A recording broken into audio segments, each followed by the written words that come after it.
Assalamualaikum warahmatullahi wabarakatuh. Perkenalkan, nama saya Rizkia Fitrianingsih dengan NIM H031941, Pendidikan Biologi C, Universitas Sulawesi Barat, Majene. Adapun tujuan dari pembuatan video ini yakni untuk memenuhi tugas mata kuliah fisiologi hewan mengenai neuron tentang mekanisme potensial aksi. Apa itu neuron?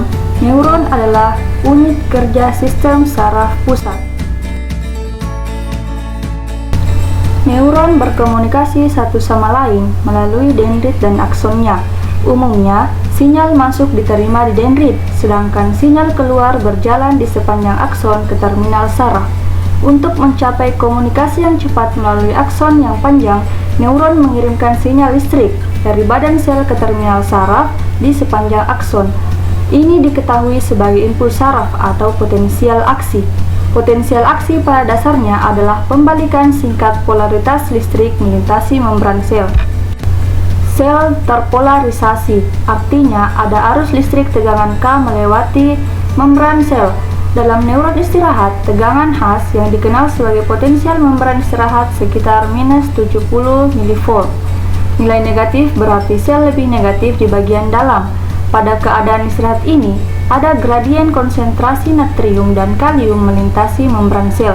Lebih banyak natrium di luar sel dan lebih banyak kalium di dalam sel.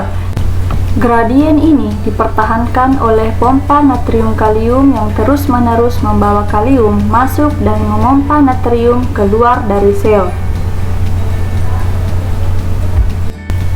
Adapun mekanisme potensial aksi dapat dilihat pada diagram tersebut. Dari diagram tersebut diketahui bahwa tahapan pertama dari potensial aksi yakni tahapan potensial membran istirahat sebelum adanya potensial aksi. Pada sebuah sel meskipun dalam keadaan istirahat masih terdapat beda potensial di antara kedua sisi membran. Selanjutnya, tahap depolarisasi. Maksudnya, bila sel yang istirahat diberi rangsangan dengan level yang cukup, maka sel tersebut akan berubah ke keadaan aktif. Dalam keadaan aktif potensial, membran sel mengalami perubahan dari negatif menjadi positif di sisi dalam. Keadaan inilah yang dinamakan depolarisasi. Kejadian ini dimulai dari satu titik di permukaan membran dan akan merambat ke seluruh permukaan membran.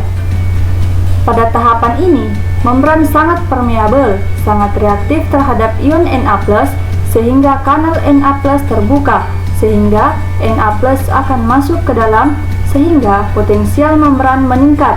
Kemudian terjadilah overshoot jika potensial berada di atas 0. Selanjutnya, tahap repolarisasi.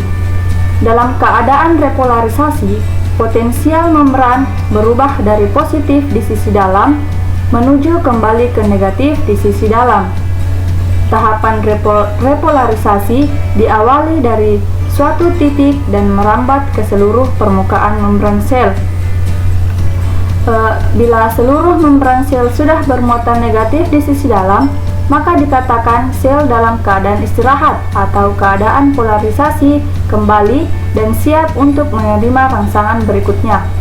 Pada tahapan ini, kanal Na+ mulai tertutup, kanal ion K+ terbuka, dan ion K+ keluar sehingga membran potensial kembali ke fase istirahat. Adapun tahap yang terakhir yaitu tahap hiperpolarisasi. Jika repolarisasi berlebihan, keadaan potensial membran berada di bawah nilai normal, sehingga ion Na+ dan K+ kembali pada keadaan normal dan membran sudah selesai melakukan transport zat. Itulah tadi penjelasan tentang mekanisme potensial aksi yang dimana prosesnya dimulai dari potensial membran beristirahat sebelum adanya potensial aksi, kemudian lanjut ke tahap depolarisasi, yakni dalam keadaan aktif potensial membran sel mengalami perubahan dari negatif menjadi positif di sisi dalam. Setelah itu, tahap repolarisasi, yakni potensial membran berubah dari positif di sisi dalam menuju kembali ke negatif di sisi dalam. Dan tahap terakhir yaitu tahap hiperpolarisasi. Baiklah, itulah tadi penjelasan dari saya tentang potensial aksi. Lebih kurangnya mohon dimaafkan. Wabillahi taufiq wal hidayah. Wassalamualaikum warahmatullahi wabarakatuh.